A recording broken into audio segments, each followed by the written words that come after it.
Mi nombre es Elber Rivero y a continuación se presenta el análisis de casos Cominos SAS, donde se evalúa la protección por fuero laboral en casos de enfermedad laboral para la actividad número 2 de legislación laboral.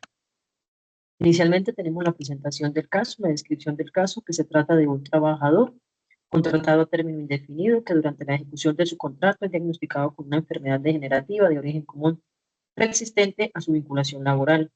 Debido a esta condición, el trabajador se incapacita y no puede cumplir con sus labores en la empresa, por lo que deciden despedirlo, argumentando que la enfermedad era preexistente de origen común y que la empresa necesita cubrir la vacante. Tenemos que la enfermedad del trabajador es de origen común, como se venía mencionando, degenerativa, y durante la relación laboral resulta y se afecta pues las habilidades para desempeñar las funciones que él desempeña. La empresa justifica el despido de este trabajador alegando que la enfermedad es preexistente y de origen común. Sin embargo, este argumento puede carecer de sustento legal debido a las protecciones laborales en los casos de discapacidad. Tenemos, por otro lado, las terminaciones cuando la empresa puede apelar unilateralmente un contrato. Está con justa causa y está sin justa causa. Todas estas están contempladas en el artículo 62 del Código Sustantivo de Trabajo. Y cuando no hay una justa causa, la empresa se ve obligada a indemnizar por injustificada despido al empleador, dependiendo del tipo de contrato, ya sea a término fijo, a término indefinido. Cuando la terminación es sin justa causa, como lo venía mencionando, se debe haber una indemnización al trabajador. Y esto es de acuerdo al tiempo de servicio, garantizando siempre los derechos del empleado. ¿Cuáles son las causales de despido según el Código Sustantivo de Trabajo?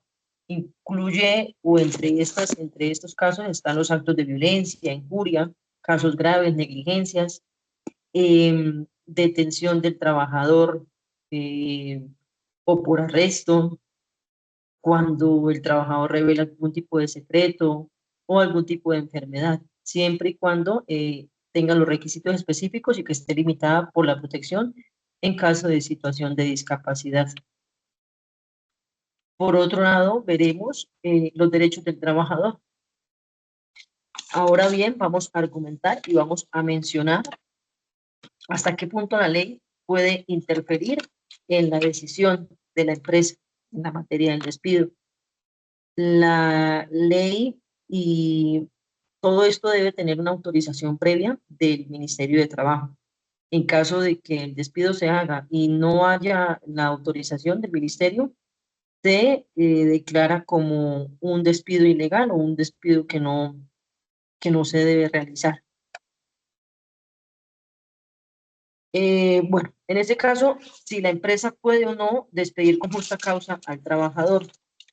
Ante esto tenemos de que la empresa no puede despedir al trabajador con justa causa, porque de acuerdo a esto, a pesar de que la empresa argumenta de que es una enfermedad degenerativa, de que es una enfermedad crónica, también se puede y se debe revisar la relación con la protección de datos con las personas de discapacidad.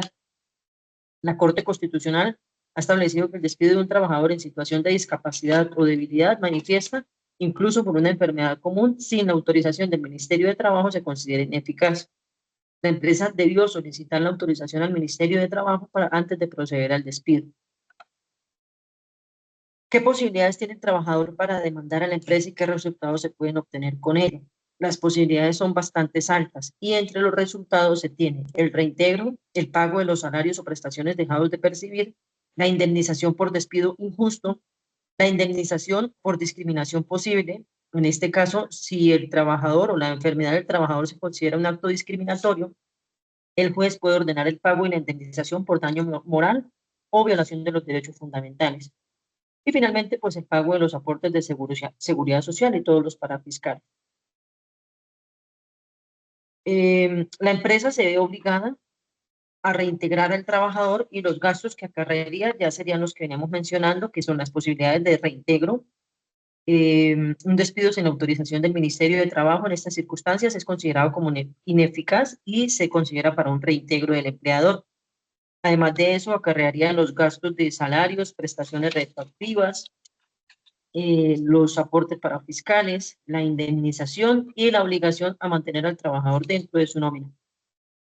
Ahora bien, vamos a argumentar si este caso es viable para la protección de fuero laboral reforzado y si esto trae consecuencias. La jurisprudencia ha extendido la protección del fuero laboral reforzado a trabajadores en situación de debilidad manifiesta, asegurando que el despido sin autorización del Ministerio de Trabajo es considerado ineficaz. Esta protección es aplicable a personas con enfermedades que le impidan desempeñar sus funciones de manera adecuada. En este caso, el trabajador al estar incapacitado por una enfermedad degenerativa que le impide cumplir con sus labores y buscar otro empleo, se encuentra claramente en esta situación de debilidad manifiesta que amerita la protección del fuero laboral reforzado. La empresa, al despedirlo sin autorización del Ministerio del Trabajo y sin demostrar una justa causa objetiva no relacionada con su enfermedad, vulnera su protección. Las consecuencias de este fuero laboral reforzado serían la ineficiencia del despido, la obligación al reintegro, el pago de los salarios y las prestaciones dejados de percibir, la posibilidad de las sanciones que puede obtener la empresa y una mayor dificultad para terminar el contrato en un futuro. En resumen, el trabajador del caso Cominos tiene una sólida base para demandar a la empresa y obtener el reintegro, el pago de los salarios y las prestaciones dejados de percibir y posiblemente una indemnización adicional. La protección por fuero laboral reforzado es altamente viable en este escenario, lo que traerá consecuencias significativas para la empresa en términos económicos y legales. Finalmente tenemos las referencias de donde se tomó la información para realizar la actividad: Código Sustantivo de Trabajo, Función Pública, donde está todo el marco normativo, y la Cartilla Laboral y Seguridad Social de Uniminuto.